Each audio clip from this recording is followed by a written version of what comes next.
Martin drives, feeds it in the lane. Shot blocked by Camilla, and Camilla with the rebound. Huge defensive play for the National Defensive Player of the Year. And the Gamecocks lead is 6 with 2:45 to play.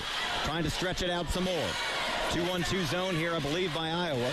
Nope, they're going to pick up man-to-man. Raven with 15 to shoot it, dribbling right.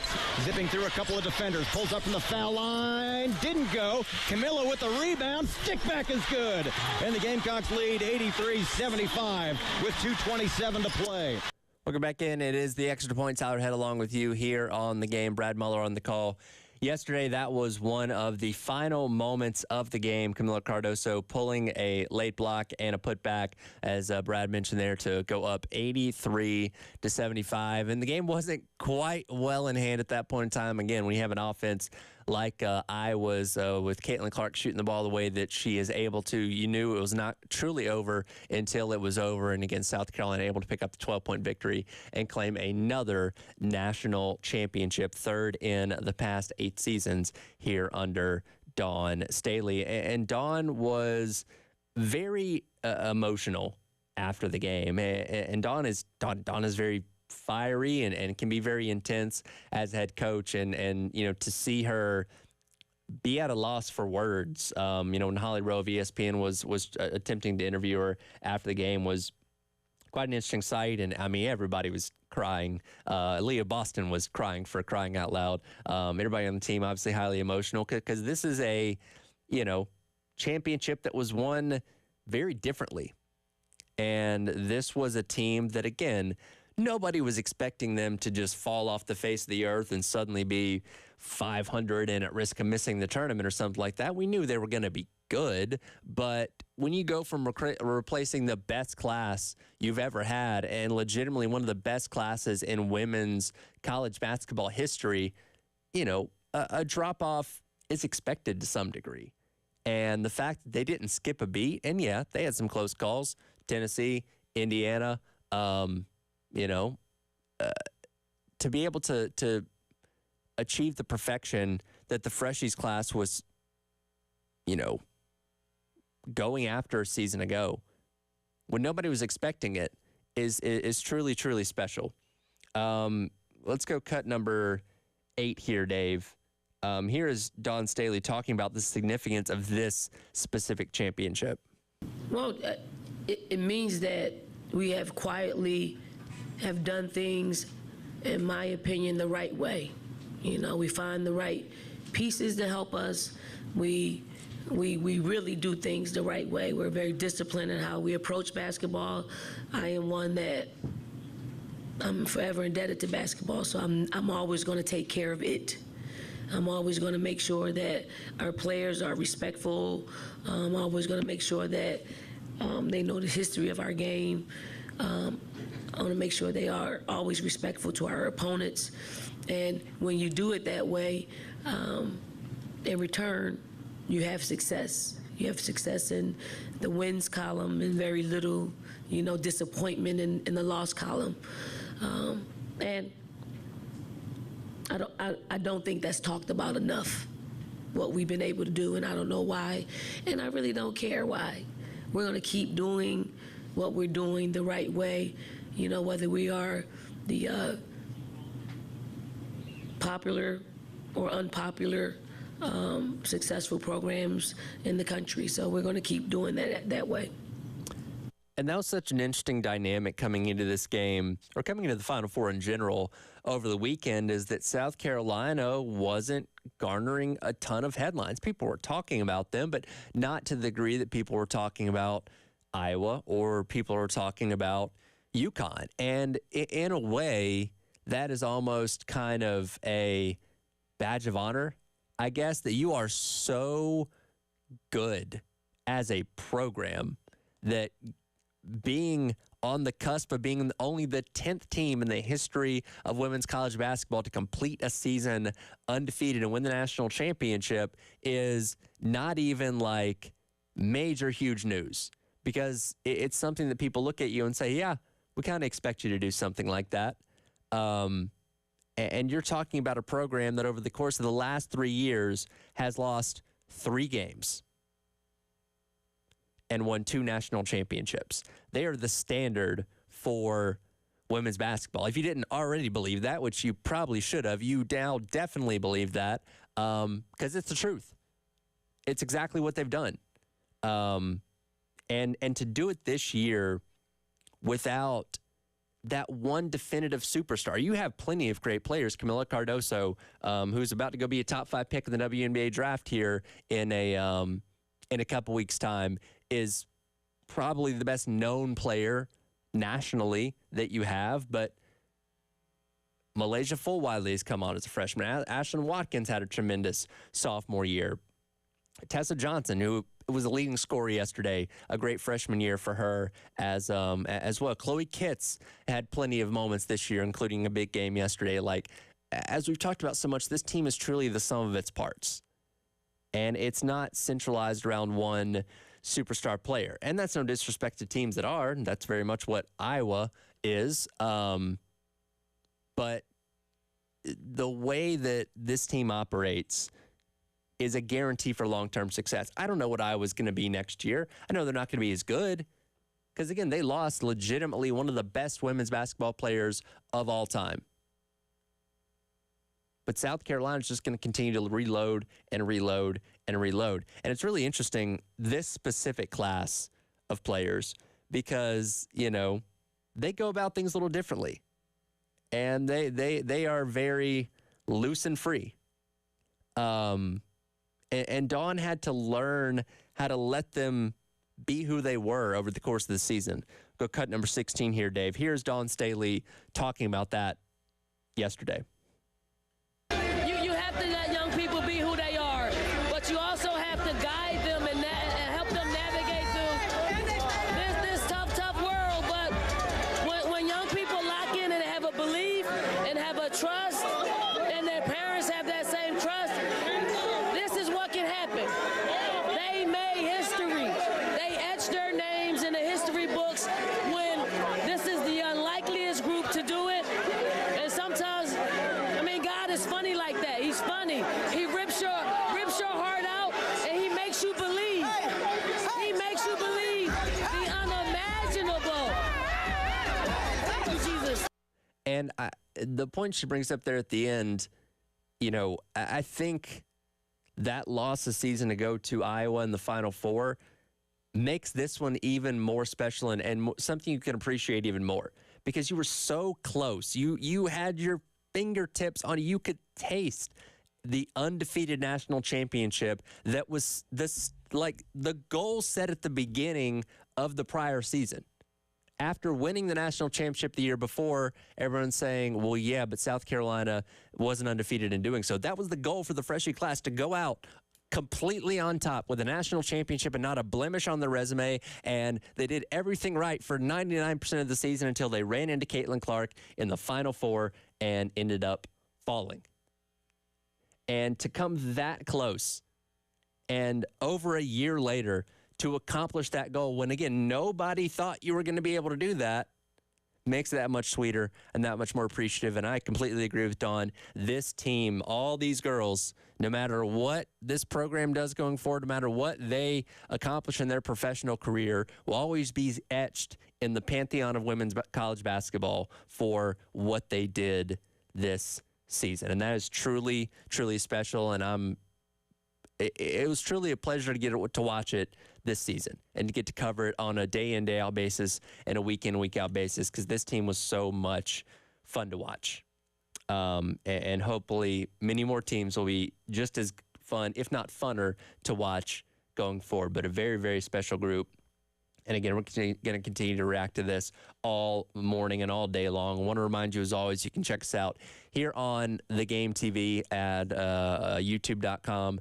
Search The Game TV, subscribe to us, hit the bell icon, stay notified anytime we are live on there. And that's all brought to you by our friends over at Shepherd's Glass, as well as the 107.5 The Game app. Go to your app store, iTunes, Google Play Store, give it a download and listen to us wherever you go. Coming up next, we're going to talk some hardwood, thanks to our friends over at Georgia Pacific, highlight some of the key stats from over the weekend in the national championship and Final Four for your South Carolina Gamecocks. That's up next. It's the Extra Point. Tyler Head along with you on your national championship victory Monday here on The Game.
Tyler Head along with you on your national championship Victory Monday. It is time for Talking Hardwood, thanks to our friends over at Georgia Pacific. And we are, of course, going to keep this specific to the Gamecocks for this week's edition. And when you look at the stat sheet, plenty of things jump out in reference to yesterday's game.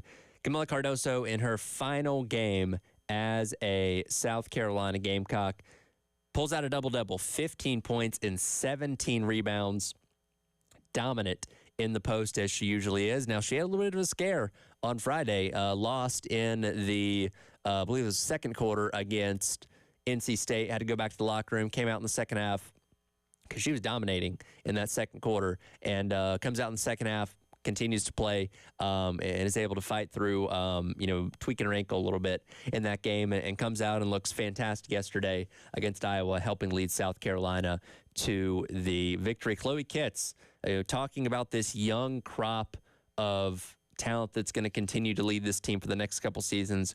Chloe Kitts also pulls out a double-double, 11 points and 10 rebounds herself, as she was all over the court yesterday in just 17 minutes of action. It's a great performance there from Chloe Kitts. And when you talk about freshmen, especially going into tournament settings, you never know how well they're going to be able to step up in those big moments.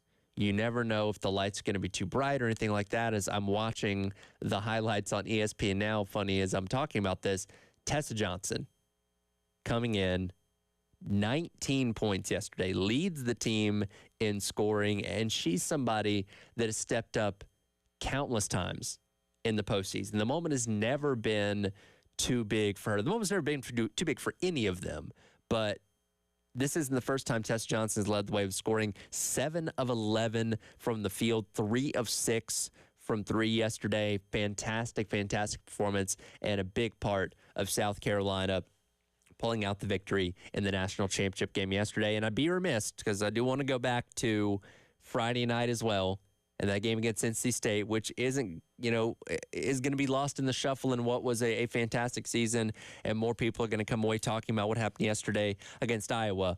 But Ashlyn Watkins, 20 rebounds against NC State on Friday, helping lead South Carolina to that victory, 78-59 over the Wolfpack. I just did not want to gloss over that, because that is so huge. And Ashlyn Watkins, again, one of those sophomores, can be a big part of this team going forward, puts in an incredible performance against NC State to help South Carolina get to this national championship game yesterday to take down Iowa 87-75.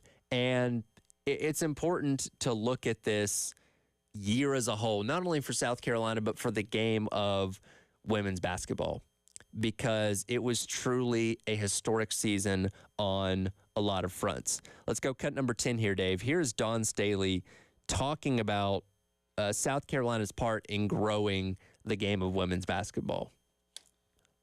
Well, I know we do our part. I know we do our part in making sure we try to as much as possible shout it to the top of our lungs what our game is all about, and all the storylines and all the talent and all the coaches and all the talent that's actually telling the stories. I have to continue to shout out Elle Duncan and Drea Carter and Shanae and now Aaliyah and Carolyn Peck. Like, they have done a tremendous job. Like, we have to find a way for them to tell our stories during the off season, because you have to build, you got to continue to build on what we've captured. Do I think South Carolina is a part of that? Yeah, we're a part of it.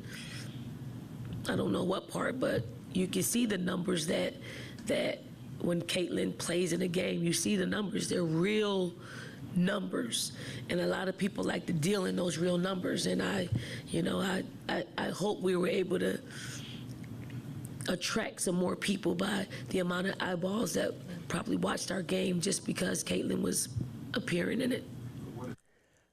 And she brings up a lot of really good points there. And so much of the focus on the growth of the game this year has been on those superstars, the Caitlin Clarks, the Angel Reeses, the Paige Beckers, the Juju Watkins, those big names that are known nationally. And they certainly play a big part in that. But I think South Carolina just as equally plays an important role because, again, they've become the standard of women's basketball. They are the program that everybody compares themselves to. And yes, a lot of eyes were on Caitlin Clark yesterday for playing in the national championship, but there was also the aspect of she's going up against the best program.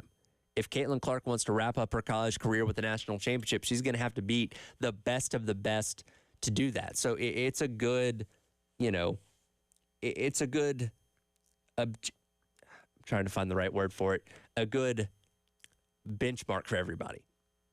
Everybody's chasing after South Carolina. Everybody's trying to do what South Carolina's doing from a success standpoint and from a program standpoint of saying we want to be like that. And I think in this game of women's basketball that, again, has grown so much this year, and I'm so excited to see what these ratings from yesterday are because I didn't think LSU and Iowa were going to be topped after they pulled in, $13.5 million on Monday night. But Iowa and UConn eclipsed that on Friday night in a game that tipped off at 9:30. And for anybody that knows anything about TV and viewer windows and prime viewing and all that kind of stuff, Friday at 9:30 is not a great time to pull in record-setting numbers from a TV perspective.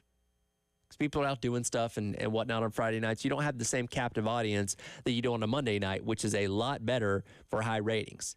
I'm very excited to see what middle-of-the-day Sunday, with no real competition in the men's basketball tournament, nothing going on. Yesterday, you had some Major League Baseball. WrestleMania hadn't started yet. You just didn't have anything that was truly going to go head-to-head with this game. So I'm very excited to see, and I checked in the last break, numbers still aren't out yet, what these numbers are going to be.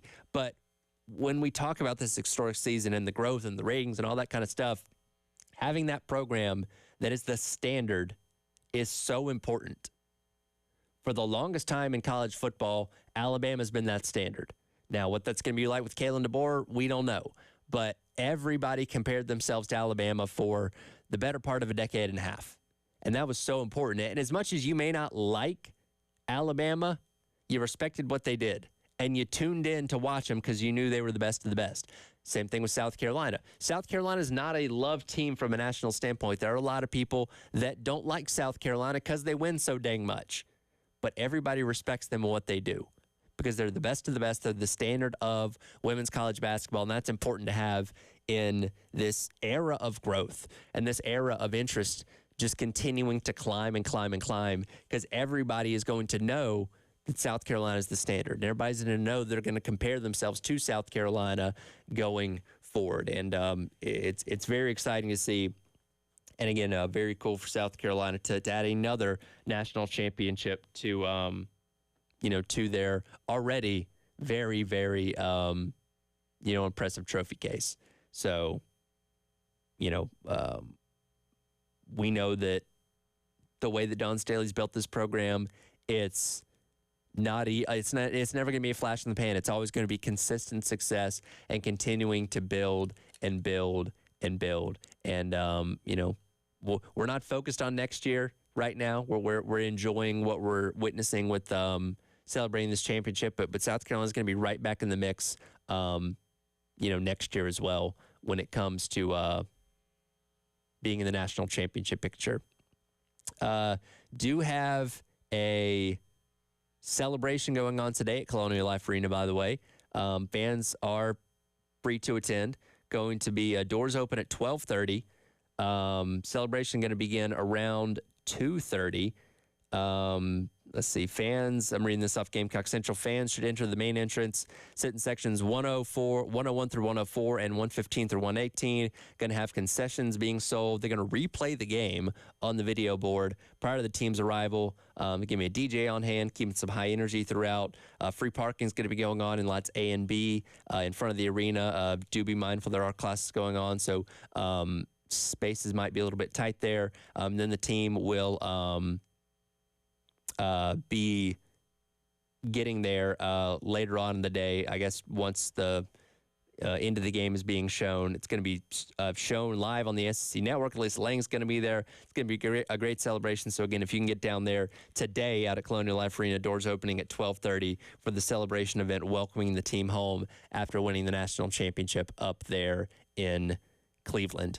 Again, very important role that South Carolina played in the growth of women's basketball this year. But Caitlin Clark, we can't deny what an important role she played as well. And definitely need to give her flowers as she is saying goodbye to the game of college basketball and moving on to the professional level. We'll do that coming up. It is the Extra Point. Tyler Head along with you on your National Championship Victory Monday here on The Game.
Welcome back in. It is the Extra Points Outerhead with you on this National Championship Victory Monday.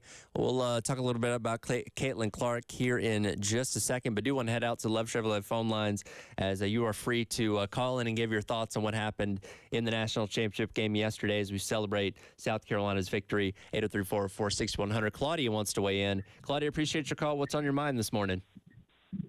Thank you so much, and I just want to say how proud I am of our girls on the game. Yeah, absolutely. Fantastic game yesterday, and taking home another national championship. And hopefully this is one or three, I guess, of many more to come going forward. Exactly, and Carmilla Cardozo, Ashley Watkins, Tessa Johnson, they really shined during that game. And with Carmilla Cardozo being a senior, I'm looking forward to seeing how she's going to do in the WNBA. I mean, I think she's really going to blossom there. But I have to give my credit to Caitlin Clark. I mean, she and Iowa came out swinging, and for a moment I was actually worried. But I knew our Gamecocks would claw back in the second half. Absolutely. Appreciate the call there. And I think we were all worried that when they got out to that 10-0 run to start the game that, things might go a little bit sideways. But, we've seen the South Carolina team claw the way back from some deficits at times this season, and they were certainly able to do that. And, again, appreciate the call there, Claudia. Again, 803-404-6100. And she mentioned, credit to Caitlin Clark and what she has accomplished in her college basketball career. And there's no denying that she has been a big reason why so many people have tuned into the game this year, because she is an unbelievable talent. There's a lot of people that didn't think women could shoot three-pointers, and Caitlin Clark put that to rest for a lot of people. Truly remarkable talent that is going to be missed in this game. Let's hear from first Dawn Staley real quick. This will be cut number 32 here on her. This is in her post-game presser, or not post-game presser, post-game talking to Holly Rowe in thanking Caitlin Clark for what she's done for the game of women's basketball. I have to congratulate Iowa on an incredible season. Awesome. And I want to personally thank Caitlin Clark for lifting up our sport. She carried a heavy load for our sport, and it just is not going to stop here on the collegiate tour. But when she is the #1 pick in the WNBA draft, she's gonna lift that league up as well. So Caitlin Clark, if you're out there, you are one of the GOATs of our games. We appreciate you. And she's absolutely right. And you can't deny the role that she's played in helping grow the game and getting a lot of people interested. And we'll go here, cut number 25, Dave. Here is Caitlin talking about what people will remember of her in her college career. 25. We truly have each other's back. Maybe we weren't always the most skilled. Maybe we weren't always the tallest. Maybe we weren't always the fastest, but we just believed. We knew we could be in these moments. We trusted one another. And that took, a couple years to get to that point. And, there's been so many great Iowa women's basketball players that come before us and, allow this program to be really, really good when, Kate and I and everybody else stepped on campus. And I feel like we took it to a whole nother level. And I feel like our program is in really good hands moving forward, and I think more than anything, people will probably remember our, 2 Final Fours and things like that, but people aren't going to remember every single win or every single loss. I think they're just going to, remember the moments that they shared at one of our games or watching on TV, or, how excited their young daughter or son got about, watching women's basketball. I think that's pretty cool, and that's, those are the things that mean the most to me when people come up to me and, I don't really get offended when people say, I've never watched women's basketball before. I think, 1, you're a little late to the party, yes, but 2, that's cool. We're changing the game, we're attracting more people to it. But at the same time, those little things are just, I think the moments that we'll remember for forever. And I know a lot of people may have gotten tired of hearing about Caitlin Clark and seeing her on every ESPN highlight and all that kind of stuff. And there can be a fatigue factor that sets in when you hear about somebody constantly over and over again. But you have to appreciate what she did and recognize her greatness at this game. And I'm very interested to see what she's going to do at the next level as well. And I think there's going to be a lot of people that watch WNBA basketball for the first time just to see Caitlin Clark continue to play and play as a professional, as again the number 1 overall pick likely here in just a really a little right out a week's time. Things happen fast in women's basketball. But she's somebody that is going to be talked about forever in reference to this game. And you know, the people that got to see her, whether it be a home game at Iowa or in the national championship or one of these other neutral site venues, are going to say, hey, I got to see Caitlin Clark play women's basketball when she was in college at Iowa. And again, she's created a legacy for herself and for this game that's going to be remembered for a long, long time. So while we are certainly glad that South Carolina got the upper hand, it is, you know, truly a you know, sad moment to see her leave the game, but again, very excited to see what she's going to be able to continue to do at the next level, to continue to grow the game, and you know, continue to be in the spotlight, you know, in sports in general, because that is something that does not always happen with the great players of women's college basketball. So excited to see her be able to translate to the next level here coming up very, very soon. Again, it's a National Championship Monday. We're going to continue to react to this all day long. Chris Wellbaum from Gamecock Central, as he's done all season long, going to check in with us coming up at the start of the next hour, give his thoughts on what he saw out there in Cleveland, and recap the season as a whole, as it's truly been one to remember for the Gamecocks and all of women's basketball. Again, that's coming up in hour number 2. This is the Extra Point. Tyler Head along with you, Cap and Dave, producing on the other side of the glass on your Victory Monday here on The Game.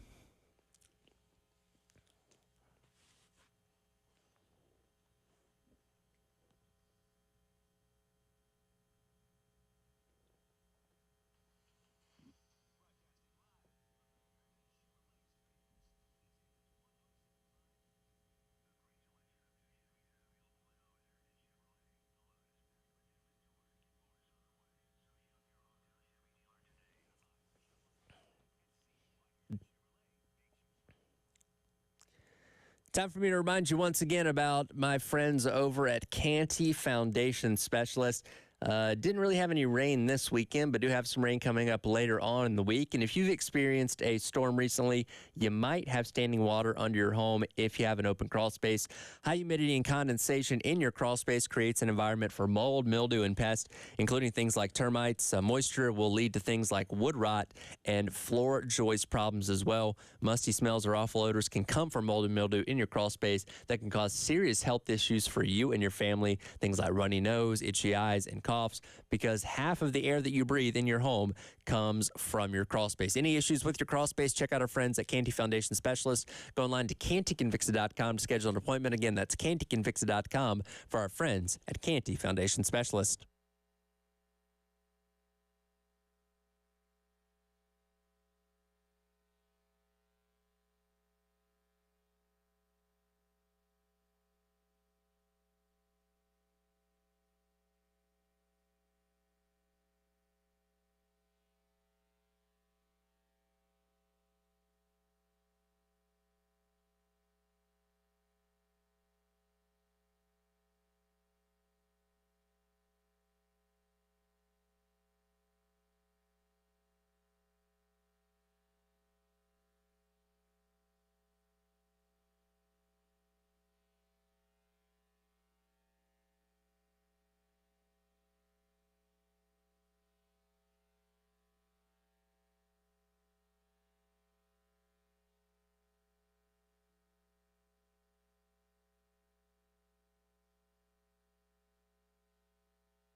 Hawkeyes can work for the final shot to take the lead into the locker room. But Raven Johnson steals it from Caitlin Clark. She will drive the length of the floor and lay it up and in. And the Gamecocks lead 49-46. Here's Stokey across midcourt to Caitlin Clark. Feeds it out left side. They're not going to get a shot off. The Gamecocks rally from an 11-point deficit and will take a 3-point lead into the locker room here in the national championship. Welcome back in hour number 2. It is the Extra Point. Tyler Head along with you. Captain Dave producing on the other side of the glass, continuing to react to the South Carolina women's basketball team claiming their 3rd national championship with the 87-75 victory over Iowa yesterday. Brad Muller on the call there on the Gamecocks Radio Network. A key moment right there before the half where Raven Johnson was able to pick Caitlin Clark's pocket and be able to get that score before the half to help the Gamecocks lead at the half. And he was up there taking it all in and reporting for Gamecock Central. I got Chris Wellbaum now joining me on the Love Chevrolet phone lines. Chris, appreciate your time as always. Do your best to describe the scene at Rocket Mortgage Fieldhouse over the course of the game and with the celebration yesterday. Well, I think you picked a great clip to play there because it kind of felt like it at the time, but definitely in retrospect, the game turned on that steal by Raven because Iowa shot out of the gates, played great, but South Carolina whittled the lead down, and you could just see Iowa starting to wear down, and that was when you could really see it because Caitlin it was just a lazy play, but it was loud. The fans were probably 60-40 Iowa, and in the second half, I think everybody kind of wore themselves out. The timeouts were really quiet, but then it just. By the fourth quarter, you could just tell that Iowa was on fumes and South Carolina was still feeling good. You have a great article up on GamecockCentral.com right now, specifically about Raven Johnson and her assignment of guarding Caitlin Clark, and her numbers aren't going to pop off the page with her final stat line yesterday, but the true poetic justice of her, talking about it leading up to the game, the emotions she felt after last year's loss, and to be able to come out there and perform the way she did, holding Caitlin Clark at bay, which she still scored 30 points, but you knew she was going to score, but holding her down enough for South Carolina to get the victory is truly a remarkable story. Yeah, I think I saw on ESPN that Raven only gave up 7 of Caitlin's 30 points, but however you calculate it, it took Caitlin 28 shots to get 30 points, plus she had 4 turnovers. You can live with that kind of 30-point game. It's not efficient. You're costing your team a lot of empty possessions. So it really was, for someone who's been a decent defender, but you don't think of Raven as a lockdown defender, for her to just bottle up all of the whatever emotions she had and channel it into a really remarkable defensive performance is just a great story. There are, when I was selecting a picture for that story, there are so many great pictures of Raven just in Caitlin's face on defense, and Caitlin just grimacing because she couldn't get room to do anything against South Carolina. Good talking to our guy Chris Wellbaum from Gamecock Central after yesterday's national championship victory for the Gamecocks, and we've talked so much about the young talent on this team stepping up in key moments throughout the season, and Tessa Johnson once again leading the way with 19 points, going 7-11 for the field and 3 of 6 from 3 for the Gamecocks yesterday. Really, this season, and I've been impressed by the entire team, obviously, but Tessa Johnson has truly shown, especially in the postseason, there's no moment that is too big for her, and yesterday was another example of that. Yeah, after I think it was the Oregon State game when she hit the three-point play to kind of clinch it, I asked her if we should start calling her Tournament Tessa, and she giggled because that's her response to everything, and she said, "No, don't. I'm not Tournament Tessa. Don't do that." And then I asked her yesterday, "Can we start calling you Tournament Tessa now?" And she goes, "Yeah, I think so." So she and she's another one. She told us back in July when we first met the freshman. She said that she'd sat there at home and watched the national semifinal last year, and she saw South Carolina go 4 for 20 from 3, and she's like, if I was on that team, they would have won. So it's poetic justice that she was on that team this year, and she was, as much as anybody, she was the reason they won. And you mentioned her giggle response to everything, and I've enjoyed the social media content that was put out over the past couple of days of her and her teammates interacting. And this is a different group. Obviously, you lost a lot of the key contributors, pretty much all the starters from a season ago, obviously. But this young crop of talent that's come in, and the way that they interact with each other, and can be a little bit goofy and silly at times. I think you were telling Chris West and myself last week about them finding a bunch of birthday balloons at one of the hotels they were at for, I guess, the Sweet 16 and Elite 8, and just having fun with that. And Dawn Staley's kind of had to learn to embrace and adapt to a different kind of team. What have you seen from your perspective on how she's been able to do that as a coach, over the course of this amazing season they've had?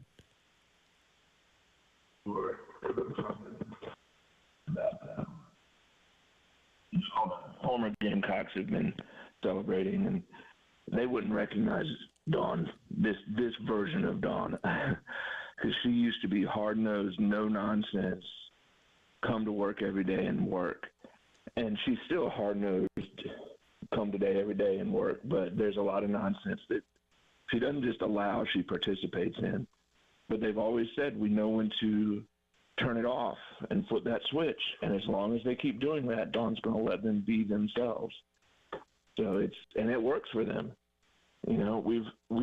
Some of us up here have half jokingly said they're too ignorant to know that they maybe should lose, because they're just not paying attention to all these national narratives and what other people are saying or doing. They're just focused on themselves, playing basketball and winning.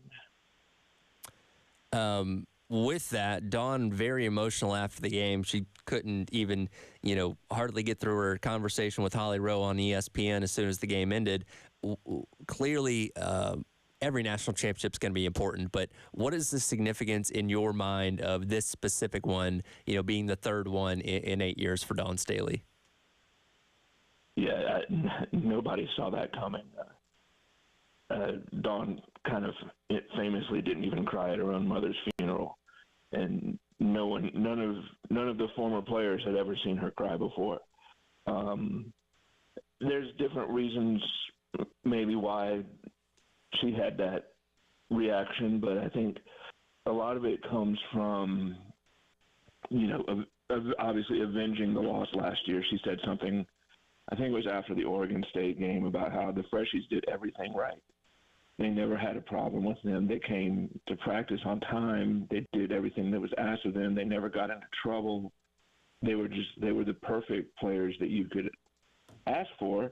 And she felt like they got cheated out of more than one championship, because COVID took away the first one. The layup that missed at the buzzer in the second year, and everyone knows what happened last year with the officiating. So she felt like they got robbed of accomplishing more than they did, and they accomplished a lot. And then this year, just to fly under the radar all year, have all the attention on other teams, despite the fact that you're undefeated, there's no ifs, ands, or buts now. Like, if you think back to 2022, people were dinging South Carolina, saying, you won easily, but you didn't score a whole lot. And going undefeated, beating everybody that you played, and beating the team that ESPN wanted to win, for lack of a better expression, there's just, you can't take anything away from this team at all. They've shut the door on any of those conversations. They went undefeated. It's been talked about so much locally and nationally about the growth of women's basketball this season alone. And a lot of that does have to do with, Caitlin Clark doing what she did, setting records seemingly every single game. And, the dynamics of Angel Reese and Kim Mulkey at LSU, and Juju Watkins doing things out at Southern Cal, in addition to South Carolina being the dominant force that they've been, as a program. From your perspective, having covered this game so closely, what have you seen in the growth of this game just over the course of this season alone? I I hate to take the easy answer, but the primary thing is ESPN deciding to actually promote it. I've got the TV on right now, and Andrea Carter and Johnny Agumake are on First Take, and that would not have happened 2 years ago. They would not be talking about women's basketball. But when ESPN uses its resources to promote women's basketball, viewers follow because there are great stories. It's entertaining. I think you also we're at an inflection point where the men's tournament, the storylines aren't as good because players don't stay for 4 years. So in women's basketball, you get to know these players for 4 years or 6 years, right now. But you get to know these players and these teams for a long time, and there's rivalries that carry over from year to year. Just looking at this national championship game, if it wasn't most of Iowa returning versus a brand new South Carolina roster, the storylines wouldn't have been nearly as good. In the men's game, they probably wouldn't have even played. It would have been both all new rosters. So it's a perfect storm of ESPN realizing what a valuable property it has. At the same time, you have huge personalities like Angel Reese. You have just transcendent talents like Caitlin and Juju, and everything's and engaging coaches like Dawn Staley. So everything's coming together at the right time. ESPN's finally promoting the product that they have, and the viewership's following. And talking to our guy Chris Wellbaum from Gamecock Central. Last one for you here. Now that we've put a bow on it, undefeated season, national champion for the third time in 8 years, what's your biggest takeaway from Gamecock women's basketball this season? That they're going to be better next year. That was the most amazing thing about you have Camila Cardoso with the two big double-doubles, but everyone else, except for Pow Pow, that played important minutes is a freshman or a sophomore. And you're adding Joyce Edwards. You're bringing everybody back. And there were freshman moments from those freshmen where they made mental mistakes that they won't make next year. So but the AP, does a way too early preseason poll, and they asked people to submit their ballots after the game. And I talked to one person who was voting. He says, "Oh, I didn't need to see the game. I knew who number one is next year at South Carolina." Well, it's certainly a good place to be in this dynasty that Dawn Staley has built here at South Carolina. Chris, appreciate not only you today, but your continued coverage of South Carolina women's basketball and for checking in with us so much over the course of this season. And we'll talk to you again down the line. All right. Thanks for having me. Appreciate it as always. Chris Wellbaum from Gamecock Central. And we'll continue to prop up what an amazing season this has been. And like I said, the dynasty that Dawn Staley has built here at South Carolina. We'll do that coming up. It is the Extra Point. Tyler Head along with you. Captain Dave producing on the other side of the glass on your Championship Monday here on The Game.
Yeah, it just means so much.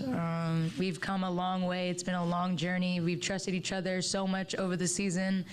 We have so much confidence with each other, so much love. We're going to sound like a broken record, but it's love throughout this whole program, throughout this whole team. And we just genuinely love to be with each other. We genuinely want to see everyone succeed. And it's just been a great journey. And to cap it off like a perfect season is just a blessing. And all glory to God for that. Welcome back in. Extra Point, Tyler Head with you. That was Tahina Powell yesterday after the game on what this perfect season has meant to this team. And Tahina Powell, certainly an integral part of the success of this team this year. 14 points yesterday, 3 of 4 from on the arc as she's done so well this season with shooting those threes, and has been a big part of invigorating new life into this offense that allowed them to be a better perimeter shooting team, in addition to the likes of Tessa Johnson and so forth.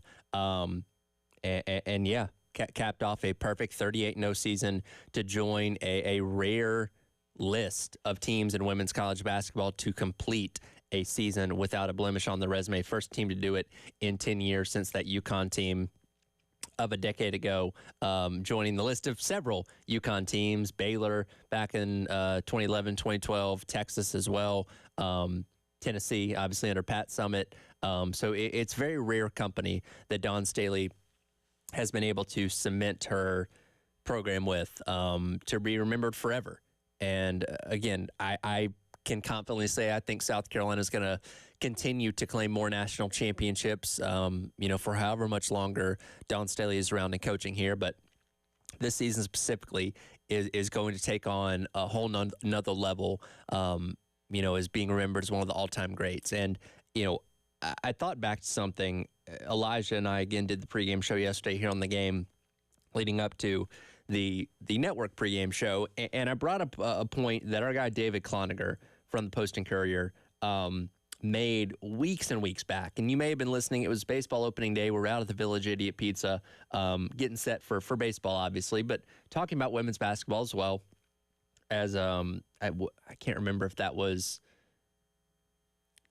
because that would have been February. So they still would have been the regular season, not quite to the SEC tournament yet. But we were obviously talking about what they had accomplished and being undefeated up to that point. And David Cloninger said something that really stuck out to me, and I've thought about quite a bit since then. He said, I don't want to be in Cleveland talking about a one-loss team and the season being a failure and a disappointment. And I think that perfectly encapsulates where South Carolina is as a program, not just now, but in the history of women's college basketball. And I used the phrase dynasty with our guy Chris Wellbaum a few minutes ago because that's what it is. You win one national championship, that's great. You win 2 national championships, you are cementing yourself as one of the best, in the game. And again, we're talking about in eras of coaches here. This isn't, over the course of an entire program's history, but when a coach wins that second national championship, you've established yourself as one of the best. When you win that third national championship, now you're a dynasty. Now you are cementing yourself in the legacy of the game itself and going to be remembered as one of the all-time greats, which Dawn Staley is obviously going to. And, again, you get by Iowa a season ago, you probably win another one. The COVID doesn't happen 4 years ago now. You probably win another one there. So we could have put the dynasty stamp on them a long time ago. But I think, in my opinion, maybe you have a different opinion, the third championship cements you as a dynasty. And that's exactly what South Carolina was able to do yesterday. And again, they're going to continue to be that bar for all other programs around the country to continue to shoot for. And the undefeated season itself is impressive enough. The national championship is impressive enough. But when you look at the path that South Carolina took to get to this point, to win 38 games in a row and claim the national championship, it's a who's who of teams that they had to beat along the way. It wasn't like they just had an easy non-conference schedule and they had a cakewalk through the NCAA tournament. They played good opponent after good opponent after good opponent. They beat UConn in non-conference pretty handily. They beat LSU twice in two very highly emotional, highly contested matchups. They had to survive Tennessee 3 times, twice in the course of a week, and to use a miracle shot from Camila Cardoso in doing so. And then you go through the tournament. You take on a North Carolina team that had played you very tough early on in the season. You played one of the best defensive teams in the country in Indiana in a tight game. You know, a very good three-point shooting team from Oregon State in the Elite Eight. Then you take on NC State, the team that, again, was flying under the radar, playing some of the best offensive basketball of anybody in the country in the NCAA tournament. And then, of course, the Iowa Hawkeyes, and the best player in the country, one of the best the women's game has ever known and will ever know, in Caitlin Clark. All those are marks on this incredible season that South Carolina has been able to put together. I hope, and we all hope, South Carolina is going to be able to continue to have undefeated seasons that end in national championships, much like Gino Auriemma did time and time again in his time, or has done time and time again in his time at UConn. But, man, I don't know if you're going to be able to match up with the amount of great teams that you beat along the way that South Carolina was able to do this year. Truly, truly a special season. And, again, they've established themselves as the dynasty of women's basketball. Our guy Ty is on the Love Chevrolet phone lines. He wants to weigh in on the Women's National Championship. Ty, appreciate your call as always. What's on your mind this morning? Hey, how you doing, Tyler? Wonderful. Quick question, and I want to get your perspective on this. Would Caitlin Clark be Caitlin Clark if she didn't beat USC last year? And this is my point. She was coming through the tournament. She was making a buzz, had a strong buzz, but I think she really exploded once she beat South Carolina. So I wonder, is it coming full circle that South Carolina beat Caitlin Clark, but even though it helped women by losing to make this into a bigger genre of basketball? Well, I would just like to get your opinion on that. I'll take it off the line. Appreciate your call, Ty. That's actually a really, really good point that you bring up there, because when you kind of look at the timeline of Caitlin Clark, who's, again, been around the game for 4 years now, it's been a meteoric rise, and she's garnered more and more attention as time's gone on. But what she did against South Carolina last year, because remember the hype going into last year's Final Four, where you had South Carolina and Iowa, and you had LSU and Virginia Tech. Everybody, much like they were this year with LSU and UConn, everybody was talking about the Iowa matchup. And we very confidently didn't think that Caitlin Clark was going to be able to drop 41 points on South Carolina the way that she did and just make every single shot, seemingly, that she put up there. But she did. And doing that on a national stage in front of the huge audience that was watching that game introduced Caitlin Clark to a lot of people that I think may not have been paying attention yet. And I really think that win a season ago elevated her to a different level that, and yes, she ended up losing the national championship a couple days later to LSU, but she was on the national stage. She had established herself at that point in time, and she rolled that momentum right into this season where, again, she set record after record after record after record, seemingly every single game that culminated with, again, this rematch in the national championship to South Carolina. So, Ty, you bring up a really good point. I do think her beating South Carolina made her an even bigger star than she already was. And I think, coming full circle, South Carolina getting the revenge this time around and beating her to close out her college career puts an even bigger, feather in the cap of what this season has meant to South Carolina to take down the best of the best in terms of pure talent in Caitlin Clark in doing so. So, man, that's something I hadn't even thought of. That is a really, really good point that, in a way, it's kind of like the Batman and Joker. They need each other, right? One doesn't, not that one doesn't exist without the other, but one's not elevated to the same degree without the other in terms of what Caitlin Clark was able to do at the end of last season and what South Carolina was able to do at the end of this season in terms of the accomplishments that each one of them had. So, and again, you may have gotten sick of hearing about Caitlin Clark because she got talked about so much and she was on every ESPN highlight, but man, you can't underscore what she's done for the game of women's basketball. And on the flip side of that, you can't underscore what South Carolina's done either.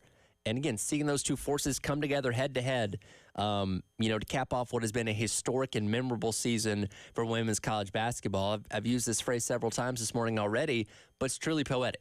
I mean, you can't script it any better. And thankfully, South Carolina came out on the winning side of things. But great call there, Ty. Really, really great point. There was other Gamecock sports going on this weekend, believe it or not. Baseball was in action. As always, we're checking out the guy, Jack Veltri. Also going to get his thoughts on South Carolina winning the national championship yesterday as well. That's all coming up. It is the Extra Point. Tyler Head along with you here on your Victory Monday morning on the Game.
I mean, we talk about it all the time. It's a long season. There will be ups, there will be downs. I compare it to a long flight cross country. There will be turbulence at some point. It doesn't mean you jump out of the plane. You have to be able to endure it. So I think we're doing a good job of that, but there's still a long way to go, and there will be more ups and there will be more downs. So we just have to try to stay as even keel as we can. Welcome back in. It is the Extra Point. Tyler Head with you on your Monday morning. Of course, reacting all day long to South Carolina winning the national championship yesterday over Iowa, 87-75. There was other Gamecock sports action going on. That is with baseball taking on Texas A&M this weekend, and that was Coach Kingston yesterday talking about getting their first win in a little over a week's time. And Jack, I thought it was kind of funny that Kingston started off his presser yesterday saying, "Hey, I know we all want to get out of here and get to the end of the women's game," so he made it very brief. Were you able to catch the end of the South Carolina-Iowa game yesterday? So, unfortunately, first off, thank you for having me on as always. But no, I didn't really get to catch much of it. They had it on in the press box. I watched maybe the last minute or two of it, but for the most part, didn't really get to catch the game at all. And I tried walking over to the Thomas Cooper Library fountain after the baseball game ended. I wrapped up all my work to see what was going on with students jumping in the fountain. I remember those days back when I was in school, but by the time I got there, everyone had already left. So I was like, well, show up late to the party, I guess. But I was gonna say, we're adults now. We can't do those things anymore. No. I mean, I was able to do it 2 years ago when they had beaten UConn, and that was I kept telling myself, look, that's a one-time experience. Never will do it again, just because God knows what's in that water there. And but hey, congrats to the women for winning yet another national championship. But yeah, like you said, baseball, man, they needed that win yesterday. I'm glad they got it. Well, unfortunately, this is kind of becoming a recurring theme for South Carolina, where you end up dropping the first two games of the series. And, winning the third one is better than getting swept, but this isn't exactly a recipe for success, losing 2 out of 3 every weekend. No, it's definitely not. And, I asked Ethan Petrie kind of about that yesterday, what's the deal with y'all on Sundays? Because, in SEC play, they're 4-0 on, in game 3s of their series. But when it comes to winning the first 2, especially on the road and such, it's been tough, man. I mean, they dropped the series at Ole Miss. They dropped a series at Alabama, and now they dropped the series with Texas A&M. And let's give credit where it's due. First off, Texas A&M is a phenomenal baseball team. I said it yesterday. I think they're going to be going to Omaha this year. They just have a really stacked team without many weaknesses in their lineup. Their pitching staff is pretty good, and their defense, oh my goodness, it's phenomenal. But yeah, to get the win yesterday, look, it's not ideal to lose a series, and I think over time it adds up. But looking at it with a glass half full, empty, whatever it is, perspective, they're 6-6 in conference play, and they've still got a good record. Yeah, they fell out of the top 25, but I still think this is a very good team. And look at it this way: Florida right now, that's a team that went to Omaha last year. They're 6-6 in conference play as well. LSU, another team that is went to Omaha last year, and I know they lost Dylan Cruz and Paul Skeens and guys like that. They're 3-9 in conference play right now. So my point is that, look, it's a long season.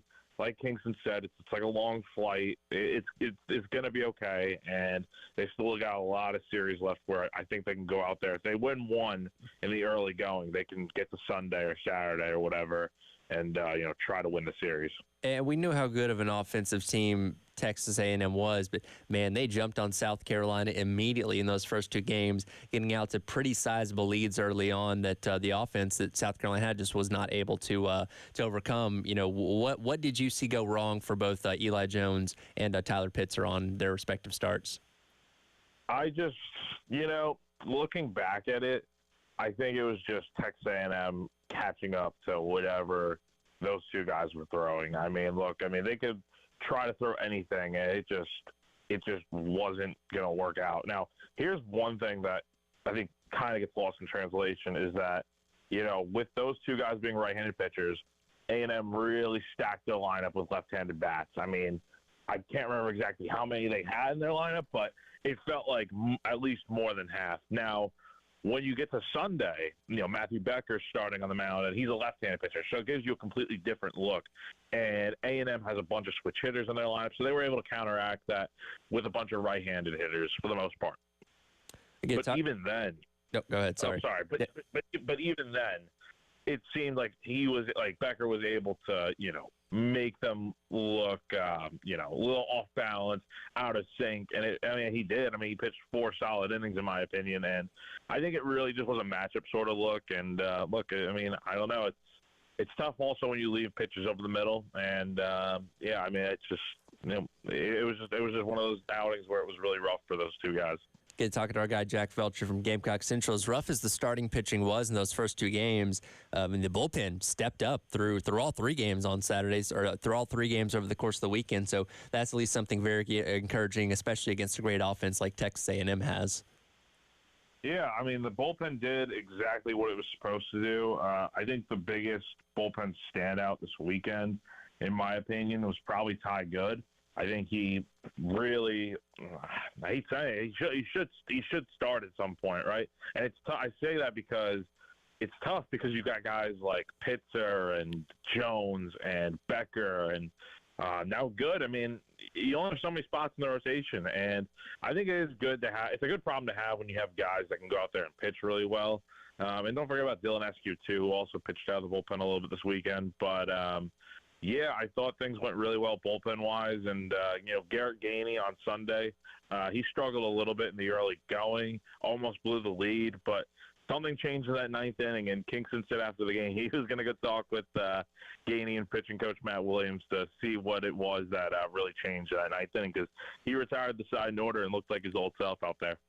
As you mentioned, team sitting now at 6-6 in conference play, getting set to head down to Gainesville once again this weekend, where their season did come to an end. At the end of last year. What is, on a scale of 1 to 10, kind of your level of concern with this team? And again, still a lot of baseball to be played, and it's not like you're sitting at 1-11 in the conference play, but definitely need to start getting some things trending back in your direction as far as winning these series, especially on the road. Where would you put your level of concern right now with this team? Honestly, man, I'm not very concerned. It's easy to get worried and stuff when you're losing series here and there and all that, and concerned about the coaching staff and the job they're doing and such. But seriously, I think the way they play in these game 3s just shows me that, look, this team's more than capable of winning series. It just comes down to a few more things going their way, right? I think they ran into some bad luck on Saturday a little bit. They, the home run robbery in the first inning, the rally being ended in the 4th inning by a line drive caught by a pitcher. It's things like that maybe if they go South Carolina's way, we're talking about them winning the series. And look, they're playing really good teams right now, but I think you're catching Florida at a good time where they're skidding right now. And look, they're a great team. Obviously, they ended South Carolina's season last year, but I think you've got a chance to go into Gainesville, at least take 2 or 3. If you're pitching, I don't think the pitching is going to be as bad as it was this weekend starting-wise. I think they're going to bounce back, and I think with the way this offense can definitely go out there and hit, I think you've got a real good chance to go out there and do some things. So, yeah, I think just right now, if you're a fan out there listening, I wouldn't give up. I think there's a lot of baseball left to play. It's too long of a season to give up this early on in the year, and I think this group has way too much potential and talent to not be better than they can be. I'm glad you mentioned that home run robbery of Parker Noland in game number 2. Where does that rank on things that you've seen on the baseball diamond as far as impressive things in person? Oh, geez, man. That one was crazy. I don't know if I've seen home run robberies like that before, if any at all. I've watched a lot of baseball in person over the years, seen a lot of things with this team, but with that, no, I haven't seen a Sports Center top number 1 play. So that's new for me. So that was insane. And hey, like I said, Texas A&M is a great team, and I definitely think they are going to Omaha this year. Just a solid team, and unfortunately, South Carolina just ran into them at the wrong time. Appreciate it as always, Jack. We'll check in with you later on this week as we get set to see this team head down to Florida. Yeah, man. Thank you so much. Always appreciate it. And Jack Belcher from Gamecock Central. Gamecock baseball in action tomorrow night, taking on North Carolina. Going to be taking on them a neutral site game there. Pregame coverage starting at 6:45. First pitch at 7 o'clock. All right here on the Game. We'll come back, wrap up today's edition of the Extra Point. More basketball conversation. There is a national championship game going on tonight that's been grossly overshadowed by other things going on in the world of men's basketball. We'll hit that coming up. It is the Extra Point. Tyler Head along with you here on the Game.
Rebound caroms out to Fulwiley, and the Gamecocks have it. The lead is still 8 to Tessa Johnson, left wing. 3-ball, bang! Tessa Johnson with another 3. And the freshman pushes the lead out to 11 at 68-57. Tessa Johnson with 15 points with 1:06 to play in the third quarter, and another timeout taken by Lisa Bluter of Iowa to stop the bleeding. Welcome back in. is the Extra Point. Tyler Head with you. A few more minutes here before we jump into the Gamecock Central Takeover Hour. Presented by Firehouse Subs. Tessa Johnson with a three-pointer, one of the three that she made yesterday, en route to her 19 points, leading the way for the Gamecocks as they claimed the national championship 87-75 over the Iowa Hawkeyes, wrapping up the women's basketball season. The men's season wraps up tonight with the national championship game between UConn and Purdue, and you hear that? The crowd going mild in the background, as this was the matchup I don't think a lot of people were excited for, but it is the matchup that we get, with Purdue getting past NC State 63-50 on Saturday in the Final Four, ending the miracle run of the two DJs up there in Raleigh. And then UConn able to outlast Alabama 86-72 in a wildly entertaining, high-scoring affair between two teams that are very good at shooting from the outside. UConn ended up getting the best of them. And again, that game coming up tonight. Tip-off at 9:20. My goodness. Out there in Phoenix to wrap up all of college basketball with the men's national championship coming up tonight. You'll be able to see that game on TBS, and I believe we're also going to be having the game here on The Game if you want to listen to the Westwood One broadcast as well. But instead of everybody talking about the national championship game, as we typically do on the day leading up to it, everybody's talking about John Calipari, who is leaving the University of Kentucky to go coach at Arkansas. Now, John Calipari is an interesting character.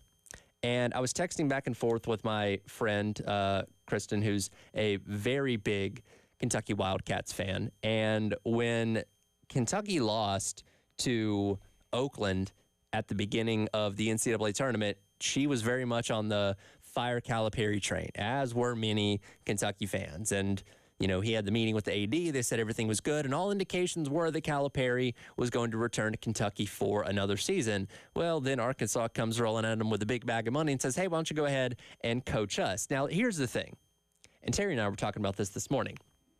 This news could have waited.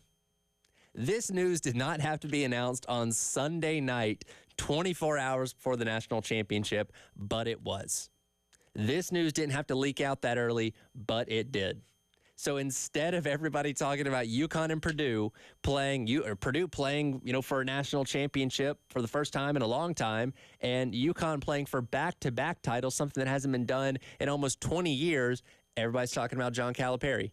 And he is so excited that that is the case. John Calipari loves to garner the headlines, and he's doing that once again with this deal, going to Arkansas for for 5 years. And this, I wouldn't have been surprised if Kentucky fired John Calipari, because when you look at what he's done over the course of the past decade, it's not up to Kentucky standards. Last championship was 12 years ago. Last Final Four appearance was 10 years ago. Since then, bounce in the second round, Elite Eight, Sweet 16, Elite Eight, bounce in the round of 64, bounce in the second round, bounced in the round of 64 again. That's unacceptable when you talk about the standard that they hold basketball to up there in Lexington. And again, it's not like he doesn't have the talent on his team. They're bringing in McDonald's All-American after McDonald's All-American, sending lottery picks to the draft seemingly each and every year, and they can't seem to get past the second round, losing to the plucky, underdogs of Oakland and teams like that, which is inexcusable when you look at the standard of what Kentucky basketball has been. And again, the school seemed content with bringing back another year, but Arkansas, having just lost Eric Musselman to Southern Cal the other week, threw a whole bag of Tyson food products money at him and said, hey, come coach out here in Fayetteville. And John Calipari, knowing he wasn't probably going to have much longer in Lexington, decided to go ahead and jump at it. What an interesting dynamic playing forth at the end of this men's college basketball season. And again, Calipari choosing not to go the Nick Saban route of waiting at least until the football national championship was done before announcing his retirement, stealing the headlines of the final weekend of men's college basketball, despite the fact that Kentucky was eliminated several weeks back in that round of 64 game against Oakland. But look, I mean, he's obviously very familiar with the SEC already, so I don't think it's going to be that big of a shift. We'll see what that does from a recruiting standpoint on how many guys of high caliber want to just go play for Coach Cal or just want to go play at Kentucky. And now it's going to be interesting to see who Kentucky's going to get, because I think a lot of their fans think, oh, we're just going to go grab Dan Hurley from UConn or something to that effect and just slide in another top-tier coach to be here at Kentucky. May not be that simple. May have to settle for someone maybe on that second tier of coaching as of right now that I'm sure will make Kentucky fans very, very happy. So interesting to see how this plays out. Again, wild that this news was breaking last night, some 24 hours before Purdue and UConn play for the national championship with an ungodly late tip of 9:20. Why do we do this? Why do we tip these games off so late, especially on a Monday night? I get it. Ratings are good on Monday nights, but please, we have to go to sleep. We got to go to work the next day, school, whatever it may be. Please start these games earlier. Thanks for coming to my TED Talk on that, at least. That'll do it for today's edition of The Extra Point. Coming up next is the Gamecock Central Takeover Hour presented by Firehouse Subs. We'll continue to react to the women winning the national championship yesterday over Iowa, 87-75 up there in Cleveland. Elijah Campbell's going to be back at some point, and we'll talk to him as well as he's flying back from Cleveland this morning. Thanks for listening here on The Extra Point on the Game.